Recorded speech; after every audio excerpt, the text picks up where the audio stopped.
ప్రతిరోజు కూడా గ్రీవెన్స్ నిర్వహించాలనే విధంగా కూడా సీఎం చంద్రబాబు ఎమ్మెల్యేలకి దిశానిర్దేశం చేస్తున్నటువంటి పరిస్థితి ఉంది. ఇందులో భాగంగా గుంటూరులో కూడా మంగళవారంతో పాటు కార్యకర్తలకి, అదేవిధంగా నగరంలో ఉన్నటువంటి ప్రజలందరికీ కూడా గుంటూరు వెస్ట్ నియోజకవర్గంలో ప్రజా దర్బార్ నిర్వహిస్తున్నారు ఎమ్మెల్యే గల్లా మాధవి. ఆమెతో మాట్లాడదాం. మేడం, ఈ మధ్యకాలంలో 175 నియోజకవర్గ ఎమ్మెల్యేల్లో ఒక 50 మందికి కొంచెం నోటీసులు లాగా ఇవ్వడం జరిగింది. మీ దగ్గర ఎలాంటి పరిస్థితి ఉంది? ఏ నోటీసులు ఇచ్చారండి? అంటే సరిగ్గా ప్రజా దర్బార్ నిర్వహించట్లేదంటూ కూడా సీఎంఓ నుంచి వచ్చినట్లు ఒక ప్రచారం జరుగుతుంది. అది ఇక్కడ ఉందా? ఎట్లాంటి పరిస్థితి ఉందో అసలు వెస్ట్లో? గుంటూరు వెస్ట్లో అయితే ఒక వారం రోజుల్లో కంప్లీట్గా 4 రోజులు గుంటూరు వెస్ట్ ఆఫీస్ ప్రజలకు అందుబాటులో ఉంటుందండి.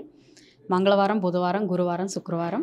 గౌరవ చంద్రబాబు నాయుడు గారి ఆదేశాల మేరకు సంవత్సరంన్నర నుంచి కూడా ప్రతి శుక్రవారం గ్రీవియన్స్ డేగా ప్రకటించి ప్రతి ఒక్క ప్రజాప్రతినిధి రాష్ట్ర వ్యాప్తంగా ప్రజలకు అందుబాటులో ఉండాలి అని చెప్పి ముఖ్యమంత్రి వర్యులు ఆదేశించడం జరిగింది. ఆ నేపథ్యంలోనే ప్రతి శుక్రవారం గ్రీవియన్స్ ఏర్పాటు చేసుకొని ప్రజల అర్జీలు తీసుకొని వాళ్ళ సమస్యల మీద పరిష్కారం చేస్తూ ఉన్నాం. అదేవిధంగా మా పశ్చిమ నియోజకవర్గంలో మంగళవారం రోజు ఉమెన్స్ కోసం సపరేట్గా, అదేవిధంగా బుధవారం రోజు కార్యకర్తల కోసం విడిగా, మరి గురువారం రోజు ఫీల్డ్ విజిట్ పెట్టుకొని ఇలా 4 రోజులు కూడా నియోజకవర్గంలో క్షేత్రస్థాయిలో తిరుగుతూ, అదేవిధంగా ఆఫీస్లో ప్రజలందరికీ అందుబాటులో ఉండి వచ్చిన ప్రతి అర్జీని తీసుకొని ఒక వారంలో వచ్చిన సమస్యల్ని మరో వారంలో కల్లా క్లియర్ చేసే ఒక కృత నిశ్చయంతో టీం అంతా కూడా కూర్చొని వర్క్ చేస్తూ ఉన్నాము.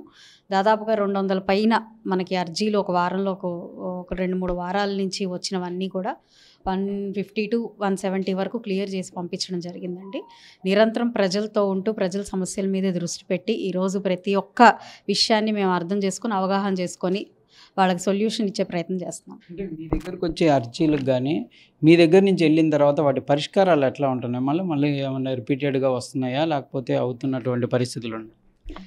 చాలా వరకు అంటే ఎవరు కూడా 100కి 100% సమస్యలన్నిటికీ సొల్యూషన్ ఇవ్వలేరండి.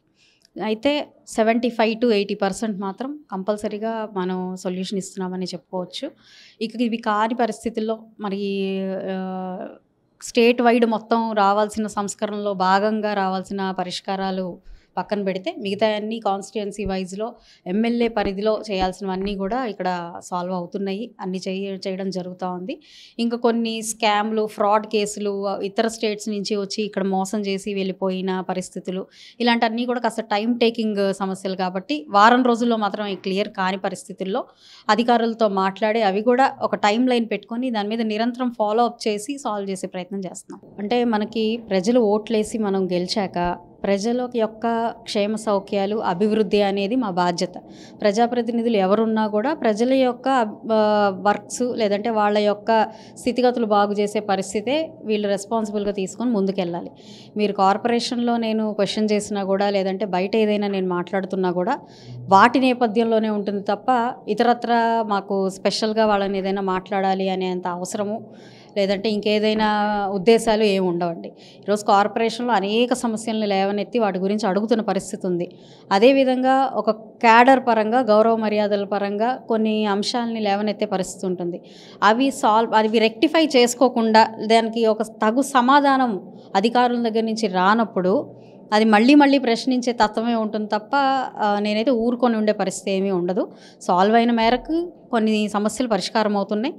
పరిష్కారం కాని సమస్యల్ని మళ్ళీ కూడా నేను రిపీటెడ్గా అడగడం జరుగుతుంది. అంటే ప్రోటోకాల్ కూడా ఒకటి పాటించని పరిస్థితి. అవునండి. ఈ మధ్యకాలంలో కొన్ని సందర్భాల్లో కొన్ని ప్రోగ్రామ్స్ చూస్తూ ఉంటే ప్రోటోకాల్ అనేది కనిపించని పరిస్థితి కనపడుతుంది.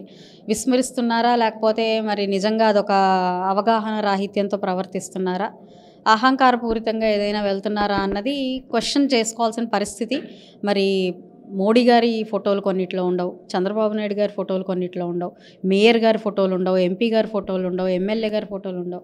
ఈ వైఖరి అంతా ఇది తెలియక జరుగుతున్నది అని అనుకోవాలా? ఏదైనా పొరపాట్లో ఆ యొక్క ఫాస్ట్గా మనం ప్రోగ్రామ్ కండక్ట్ చేయాలనే ఒక ఆరాటంలో జరుగుతుందా అన్నది అది ఆన్సరు. ఎమ్మెల్యే మెయిన్ ప్రధానం అంటే నియోజకవర్గానికి కంపల్సరీగా ఎవరు ఉన్నా లేకపోయినా ఎమ్మెల్యే ప్రోటోకాల్ ఉండాల్సినటువంటి పరిస్థితులు ఉంటాయి. కాబట్టి ఈ ప్రోటోకాల్ మిస్ చేయడంలో కావాలని గల్లాని టార్గెట్ చేస్తున్న పరిస్థితులు ఉన్నాయనుకోవచ్చు. అంటే టార్గెట్ చేస్తే ఉద్దేశం ఏంటో తెలిస్తే అనుకోవచ్చు. ఇప్పుడు ఎందుకు టార్గెట్ చేయాలి అని అంటే దానికి ఆన్సర్ వాళ్ళు చెప్పాల్సిన అవసరం ఉంటుంది. ఈరోజు నేను క్వశ్చన్ చేశాను, ఒక ప్రోగ్రాంలో ఈ విషయంగా జరిగింది, ఇలాగ ప్రోటోకాల్ పాటించలేదు అని చెప్పి నేను క్వశ్చన్ చేశాను. దానికి ఆన్సర్గా నాకు ఇంతవరకు ఏ ఒక్క అధికారి కానీ లేదంటే ఆ ప్రోగ్రాం నిర్వహించిన వ్యక్తి కానీ ఇంతవరకు వచ్చి దానికి ఒక వివరణ ఇవ్వడం నేను చూడలేదు. కొన్ని పేపర్లలో చూసింది ఏంటి అని అంటే, ఆ పేపర్లు చూసినప్పుడు ఏం కనబడ్డాయి అంటే, ఇది మేం కండక్ట్ చేసిన ప్రోగ్రాం కాదు, అది వాళ్ళు చేసిందని, లేదంటే వాళ్ళు మాకు సంబంధం లేదు, ఇది మా పరిధి ఇంతవరకే, ఏం చేయాలో అంతవరకే మేము చేసాము, దీనికి మాకు సంబంధం లేదని అలాగా ఆన్సర్ ఇవ్వడం జరిగింది తప్ప, ఇలా ఒక ప్రజాప్రతినిధి రైజ్ చేసిన సమస్యకి లేదా ఇష్యూకి పాయింట్కి మనం ఈ ఆన్సర్ ఇవ్వాలి అని చెప్పి ఇంతవరకు అధికారుల నుంచి కూడా ఆన్సర్ ఏం రాలేదు నాకు. ఎందుకు రాలేదనుకుంటున్నారు? ఏమన్నా పొలిటికల్ ప్రెషర్ ఉందా వాళ్ళ మీద, మిమ్మల్ని టార్గెటెడ్గా, లేకపోతే అధికారులే నిర్లక్ష్యంగా వెళ్తున్నట్టు? ఇప్పుడు పొలిటికల్ ప్రెషర్ ఉన్నా లేకపోతే ఇంకేదైనా ప్రెషర్స్ ఉన్నా ఏది ఉన్నా ఒక అధికారిని నేను క్వశ్చన్ చేసినప్పుడు అధికారి నుంచి ఆన్సర్ రావడం వరకే నా ఎజెండా. దాని వెనకాల ఎవరున్నారు, ఎందుకున్నారు, ఇవన్నీ నా ప్రాబ్లమ్స్. చెప్పాలంటే నియోజకవర్గాల వారికి చూస్తే గల్లా మాధవి దూకుడుగా ముందుకు వెళ్తున్న పరిస్థితులు చెప్తున్నారు. అంటే చేసే పనిని బట్టి అర్థమవుతుంది. సీఎం కూడా అనేక సార్లు మీకు హర్షం వ్యక్తం చేసిన పరిస్థితులు ఉన్నాయి. అలాంటి పరిస్థితుల్లో ఎవరన్నా అంటే మీ దూకుడికి ముందుకు వెళ్లకుండా అడ్డుపోయేటటువంటి ప్రయత్నాలు జరుగుతున్నాయి అనుకోవచ్చు. మీకు ఇందాక చెప్పానండి, నాకు ఓటేసి గెలిపించిన ప్రజల పట్ల బాధ్యతగా ఉండడం నా కనీస బాధ్యత. దానికోసం నేను దూకుడుగా ఉన్నానా, స్లోగా ఉన్నానా, ఫాస్ట్గా ఉన్నానా అన్నది మీరిస్తున్న టైటిల్స్ అవి. నేను నా వేలో నేను వెళ్తున్నానని మాత్రమే నేను చెప్పగలుగుతాను. ఫాస్ట్గా సొల్యూషన్ అవ్వాలి అన్న ఒక ఆలోచనే తప్ప నాకు ఏ విధంగా వెళ్తున్నాను అన్నది నాకు కూడా మీరు చెప్తే తప్ప నాకు అవగాహన లేదు. వర్క్ అవ్వాలి, అదొక్కటే నా ఎజెండా అండి. ఈరోజు ఖాళీ స్థలాలతో చాలామంది ఇబ్బంది పడుతున్నారు, అవి క్లియర్ అవ్వాలి. వీధుల నిండా కుక్కలు తిరుగుతున్నాయి, అవి క్లియర్ అవ్వాలి. వర్క్స్ ఎక్కడ పడితే అక్కడ సగం సగం ఆగిపోయి ఉన్నాయి, అవి క్లియర్ అవ్వాలి. ట్రాఫిక్తో సమస్యలుగా ఉంది, క్లియర్ అవ్వాలి. మంచినీళ్ళు రావడం లేదు చాలా ఏరియాలో, వచ్చే ఏరియాలో మురుగునీళ్ళు వస్తున్నాయి, ఏ టైంకి పడితే ఆ టైంకి నీళ్ళు వస్తున్నాయి, క్లియర్ అవ్వాలి. సో డ్రైన్స్ ప్రాబ్లం ఉంది, సిల్టేషన్ తీయట్లేదు, మరి రేపొద్దున మళ్ళీ వర్షాలు పడితే మళ్ళీ మునిగిపోవచ్చు, అది క్లియర్ అవ్వాలి. సో ఎజెండా పరిష్కారం వైపే ఉంటుంది తప్ప అది కానప్పుడు క్వశ్చనింగ్ వైపు ఉంటుంది తప్ప ఇంకా అందులో నేను దూకుడుగా వెళ్తున్నానా, ఎలా వెళ్తున్నాను, ఆ సొల్యూషన్ రావాలి. నాకు ఆ ప్రాబ్లం సొల్యూషన్ రావాలి. రానప్పుడు రిపీటెడ్గా నేను అడుగుతాను, అది రిక్వెస్ట్ చేసి అడుగుతాను. రిక్వెస్ట్ చేసి చాలాసార్లు రిప్రజెంటేషన్ రూపంలో, కాగితాల రూపంలో, అర్జీల రూపంలో నేను స్వయంగా ఇవ్వడం జరిగింది. లేదంటే ఇంకా డైరెక్ట్గా మాట్లాడడం జరుగుతుంది. అట్లాగా నేను మాత్రం ఆ సొల్యూషన్ వచ్చేదాకా వదిలిపెట్టాను. ఈ అంశాలు సీఎం దృష్టికి తీసుకెళ్తా అన్నారు, తీసుకెళ్లారా? మంత్రుల దృష్టికి తీసుకెళ్ళడం జరిగిందా? ఎట్లా, ఏమనుకుంటారు? అంటే ఏదైతే నేను మీడియా సమావేశం ఏర్పాటు చేసి చెప్పిన తర్వాత మరి ఇంకొక ప్రోగ్రాం కానివ్వండి ఏది జరగలేదు. జరిగినప్పుడు అదే రిపీట్ అయినప్పుడు 100% అది పైకి తీసుకెళ్లే పరిస్థితి ఉంటుంది. రిపీట్ కానప్పుడు దాన్ని మళ్ళీ నేను అంటే అదొక్కటే నాకు పని కాదు, చాలా పనులు ఉన్నాయి.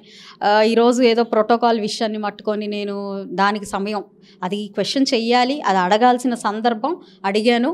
దాన్ని పట్టుకొని రిపీటెడ్గా నాకు ఇంకా వేరే సమస్యలు లేనట్టు, పనులు లేనట్టు కాకుండా అది మళ్ళీ రిపీట్ అయితే మాత్రం 100% నేను అధిష్టానం దృష్టికి తీసుకెళ్తాను.